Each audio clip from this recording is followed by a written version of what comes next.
নমস্কার বন্ধুরা, মালার রান্নাঘরে আপনাদের সবাইকে স্বাগত। আজকে আমি রান্না করব নবাবী চিংড়ি। নতুন রেসিপি, দেখতে থাকুন। চিংড়ি মাছটা আমি কেটে ধুয়ে পরিষ্কার করে নিয়েছি। তো চলুন রান্নাটা শুরু করি। প্রথমে সাদা তেল দিয়ে দিচ্ছি। চিংড়ি মাছটা আগে ভেজে নেব।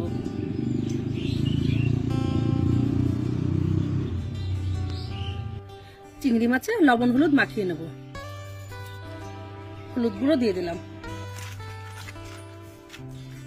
চিংড়ি মাছগুলো ভেজে নিচ্ছি।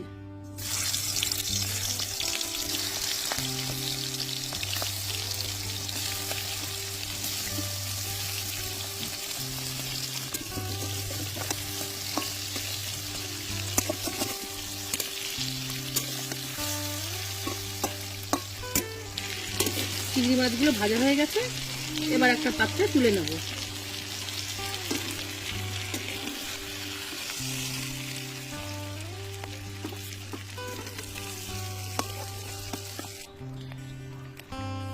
ফোড়নে শুকনো লঙ্কা দিলাম আর কটা গোটা জিরে, রসুন বাটা দিচ্ছি,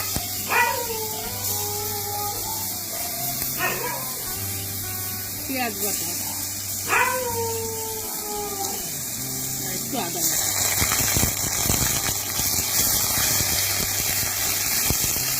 জিরে দিলাম, একটু জিরে গুঁড়ো, ধনিয়ার গুঁড়ো, লঙ্কার গুঁড়ো, একটু হলুদ গুঁড়ো আর একটু লবণ।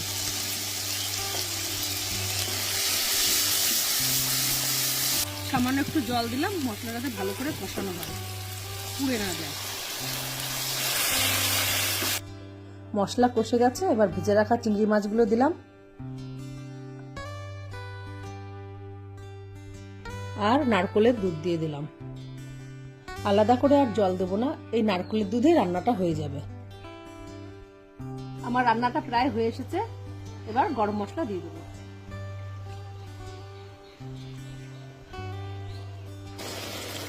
তেল ছেড়ে দিয়েছে, এবার নামিয়ে নেব।